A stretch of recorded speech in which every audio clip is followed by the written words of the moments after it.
Nigeria's perennial rivalry between with South Africa on the continent was again cast in bold relief earlier this week when President Cyril Ramaphosa played host for 3 days to leaders of BRICS, an alliance of Brazil, Russia, India, China, and South Africa itself.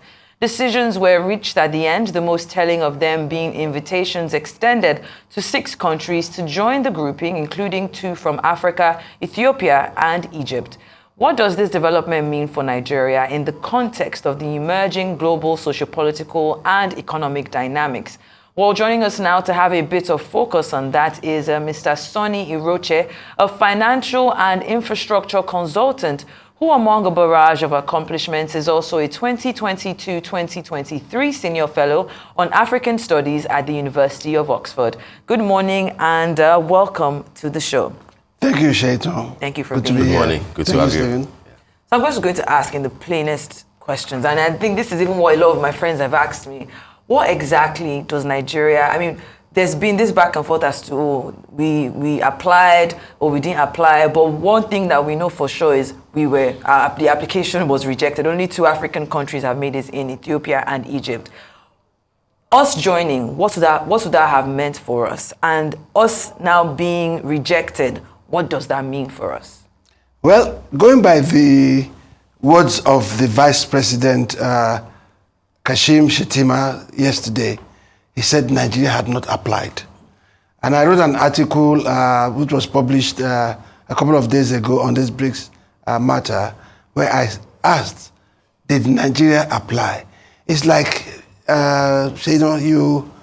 are a brilliant student, you have many friends. They got into university, Lagos, Abuja, Nsukka, whatever university, you did not apply.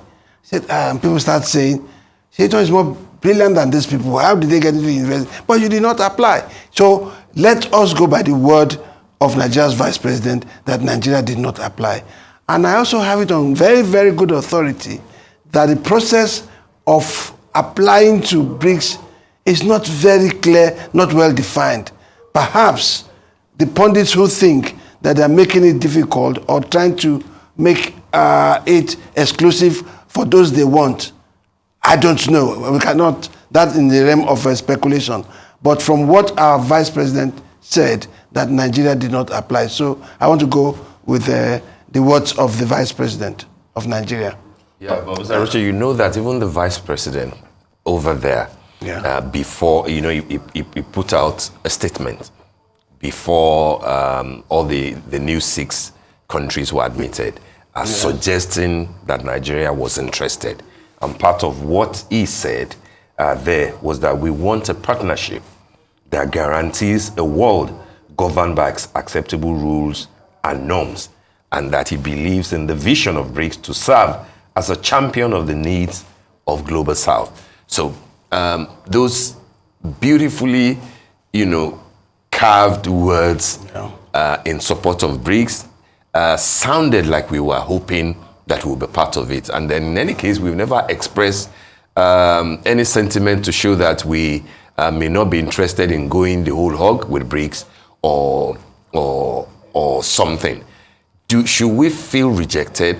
And what do you think that we'll be missing now that we won't be part of the club that South Africa, Egypt, and Ethiopia are part of? Okay, let me put it this way.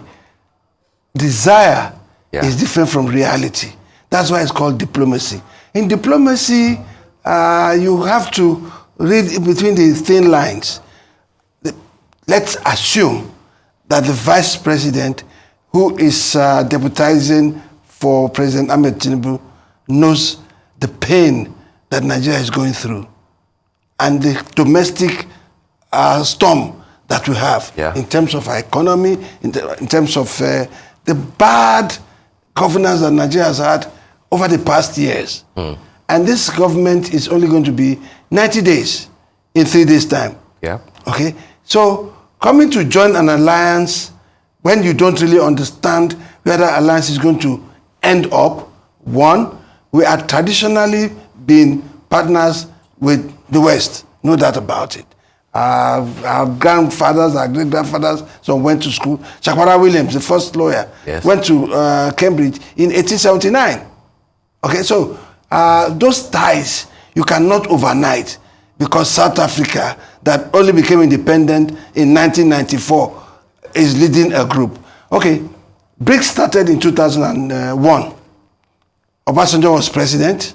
Yes. He didn't join. He didn't take the initiative. Yar'Adua took over. He didn't take the initiative. Goodluck Jonathan took over. He didn't take the initiative. Then 90 days of a new government. You want them to go and put their head into something that is not yet clear. Yeah, today BRICS has all the figures. You have Brazil, you have China, you have India. It could be strange bedfellows. Like, you see today, it looks so rosy. Down the line, what would happen? What will begin to happen between Russia and China and the rest of them? We don't want to go and play in the third league. We want to swim with the big fish. Okay, fine. So we have the United Nations, which looks at the plurality of existence and world peace. And there are 5 permanent members of the UN Security Council. Russia, US, China, UK, and France. Okay? Out of the 5, 2 are in BRICS. 3 remain in the Western world. If I'm advising Nigerian president, that's where my eye will be, rather than breaking.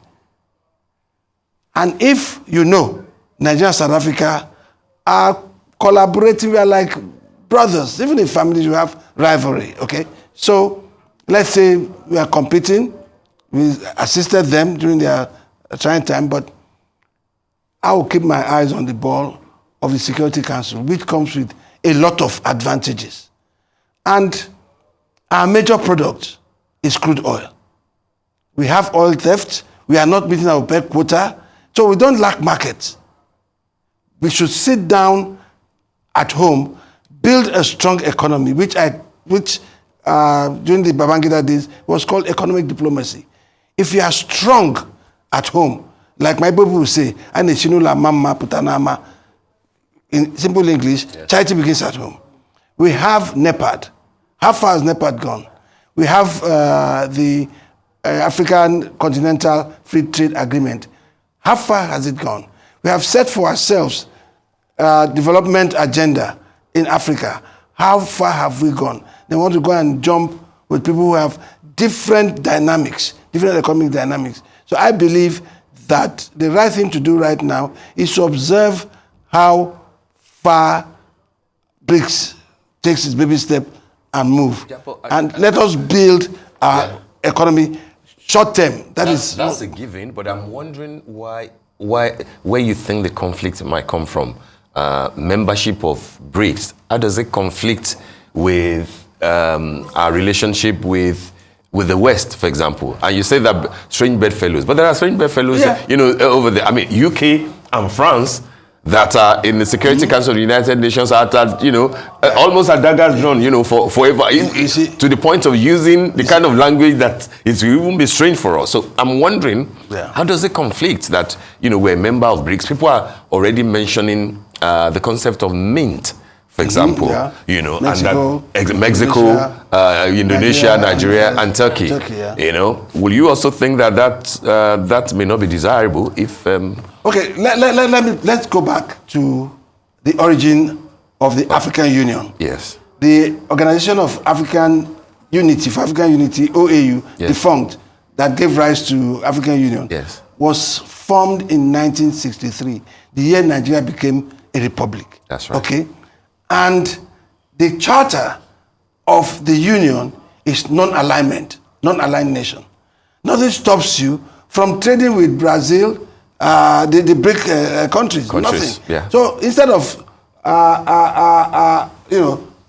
snorkeling yourself in one corner, it's for me, it's good to be open. Well, of course, but I'm not a diplomat. But luckily, Nigeria has about 5 living former foreign ministers. We have Bolaji Akinyemi, we have Ike Nwachukwu, we have Oden Ajimogobia, we have Emeka Ayoku, then I think our foreign policy drafters, we have a new foreign minister who's a good guy, who's a great guy, Yusuf Tuga. He was ambassador to Germany. We have such quality people. And don't forget, Nigeria also has the advantage of the Director General of the World Trade Organization, Ngozi Okonjo-Iweala. We have Kiyomi Adesina in the African Development Bank. And we have Orama in Afrexim. You need to get their buy-in and talk to these people. It's not a decision that we just take lightly. It's not. It's a serious decision that we must talk to the people who have the experience. Like in the military, you have reserves. When there is a problem, you fall to your retired generals. So I think it's time that the government, the Bola Tinubu's government, talk to our retired statesmen. Like Emeka Nwachukwu, Bolaji Akiyemi, they are alive and well and kicking and still very, very intellectual. So it's not some decision that President Tinubu alone can take. He has to consult his coordinating ministers. He has to consult the government finance office and also the National Assembly. It's not a decision someone just travels to South Africa. No, it's a long journey. A nation building is a long journey, and you must have short-term, medium, and long-term outlook for your country. Definitely. Well, I was taking a look at the article that you put out, and you've spoken about, in the sense of Russia's leadership of BRICS and how there's been a recent decline, of course, in their international influence. Now, how should Nigeria assess itself, aligning with the, we're talking about this even conversation about aligning itself with a country that is experiencing reduced power on a global stage, considering our own geopolitical and economic interests. And then secondly, we're looking at the changing global landscape, and it presents Nigeria with, regarding its, we're looking at our international affiliations. How important is it for Nigeria to remain non-aligned? And how can we balance maintaining this non-aligned stance while fostering economic and diplomatic relations with other countries and other blocs? Like you even mentioned Mint, for example. Sure. Okay.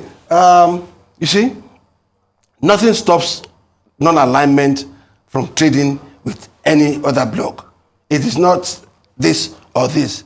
It is open, okay? It's flexible. What we want is the interest of Nigeria first. We put Nigeria first. We have what they did. We have lithium, we have gold, we have columbite, we have 34 identified minerals in this country, and we have the people. So it's like a seller's market. Everybody is coming here, they want to get a lithium license, they want to get gold mining license. So it's better. BRICS has a great future. Saudi Arabia is coming there with the oil. UAE, they are huge. It is a threat, definitely. But then, how far? You see, when you marry a new bride, it's always very sweet. But those of us who have been married for 33 years, we know how to maneuver such things. Say also, it's nations and affiliations and unions. We should keep our relationship with African countries very, very cordial. Africa remains the centerpiece of our foreign policy, but I keep insisting we have to be strong first as a continent. It's very, very important. If not, they just treat us as Boy Scouts when we go to BRICS meeting. Yeah. Well, China is talking, Russia is talking, you are talking, Ethiopia. Nigeria has a population, 200 plus million. So it is important for the security of the world that Nigeria is secured. So for now, let us observe and fix our country. We have challenges at home, we have security, we have debt profile, our currency has been devalued because we did the right thing. Harmonizing foreign exchange and removal of a petroleum subsidy. With time, some of these things will be ameliorated, okay? So when you have a country that has 200 people, the greatest number of youths with energy and they're into IT now. The world has to take Nigeria seriously. We should not shortchange ourselves. If anybody will not go cap in hand begging, we'll fix our country, then we'll fly. I want to touch on very quickly Sure. On our relationship, the Nigeria-South Africa relationship. Yes. You are a member of the Observer Delegation to the Convention. Yes, CODESA. Yeah. Now, I want to just talk about how you perceive, our historical ties with South Africa. I mean, we do know that Nigeria was very supportive of, South Africa during the apartheid period.